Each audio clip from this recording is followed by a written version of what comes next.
আসসালামু আলাইকুম রহমতুল্লাহ। সুপ্রিয় শিক্ষার্থীবৃন্দ, আশা করি তোমরা সবাই ভালো আছো। এই ভিডিওটা তৈরি করছি সপ্তম শ্রেণীর শিক্ষার্থীদের জন্য।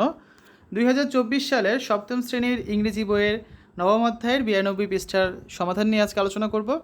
Class 7 English chapter 9 activity 9.6 knowing our parents page 92।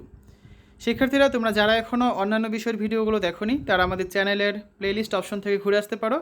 সেখানে তোমরা সপ্তম শ্রেণীর বাংলা, ইংরেজি, গণিত, বিজ্ঞান, ইতিহাস ও সামাজিক বিজ্ঞান, ডিজিটাল প্রযুক্তি, জীবন ও জীবিকা, স্বাস্থ্য সুরক্ষা, ইসলাম শিক্ষা এবং শিল্প ও সংস্কৃতি প্রত্যেকটা বিষয়ের জন্য আলাদা আলাদা করে প্লেলিস্ট পেয়ে যাচ্ছ।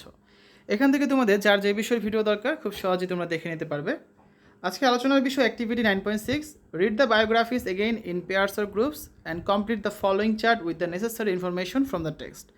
দেন compare your answers in pairs or groups. One is done for you.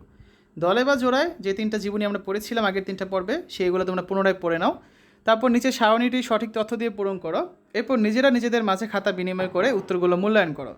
তোমাদের জন্য একটা উত্তর এখানে কিন্তু করে দেওয়া হয়েছে, ঠিক আছে? দেখো, এখানে হচ্ছে প্রথমে ম্যারি কুরি সম্পর্কে লিখতে হবে, তারপর বঙ্গমাতা বেগম ফজিলাতুন্নেসা মুজিব সম্পর্কে লিখতে হবে, তারপর জাহানারা ইমাম সম্পর্কে একটা করে দেওয়া আছে। হোয়াট আর দেয়ার প্রফেশন, তাদের পেশাগুলো কি? তো ম্যারি কুরি ছিল একজন সায়েন্টিস্ট, একজন বিজ্ঞানী ছিলেন তিনি।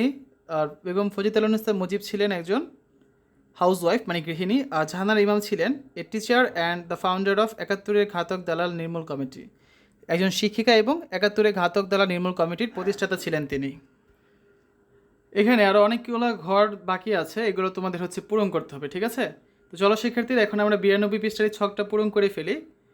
এক নম্বরটা তো আমরা দেখলাম। 2 নম্বরে ছিল কি, what are their best to qualities, তাদের সবচেয়ে ভালো দুটি গুণ কি?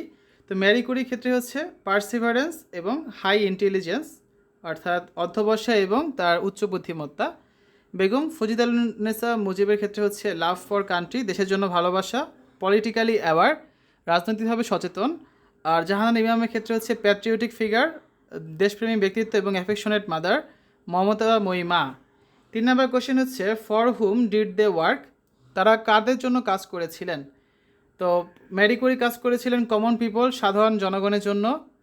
তারপর বেগম ফজিলাতুন্নেসা মুজিব কাজ করেছিলেন দেশের মানুষের জন্য, ফর কান্ট্রি, দেশের জন্য। আর জাহানারা ইমামও কাজ করেছিলেন দেশের জন্য।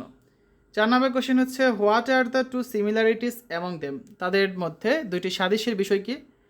Number 1 worked for common people, তারা সবাই সাধারণ জনগণের জন্যই কাজ করেছিলেন। আর number 2 perseverant and devoted to their work, অর্থাৎ অধ্যবসায়ী এবং তাদের কাজের প্রতি তারা অনুগত বা একনিষ্ঠ ছিলেন, ঠিক আছে?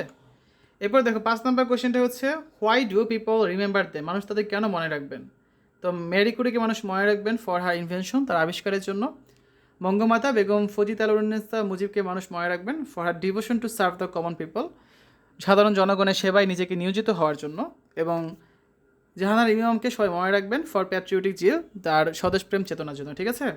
এই হচ্ছে আজকে আলোচনা। আগামী ক্লাসে আমরা পেজ 93 অ্যাক্টিভিটি 9.7 নিয়ে আলোচনা করব। এখানে একটা ছক আছে, ছকটা আমরা আগামী ক্লাসে পূরণ করে দেব। শিক্ষার্থীরা, এতক্ষণ তোমরা দেখলে class 7 English chapter 9 knowing our parents 9.6 page 92। আশা করি ভিডিওটা তোমাদের কাছে ভালো লেগেছে। পরবর্তী পর্বগুলো দেখার আমন্ত্রণ জানিয়ে আজ বিদায় নিচ্ছি। আল্লাহ হাফেজ।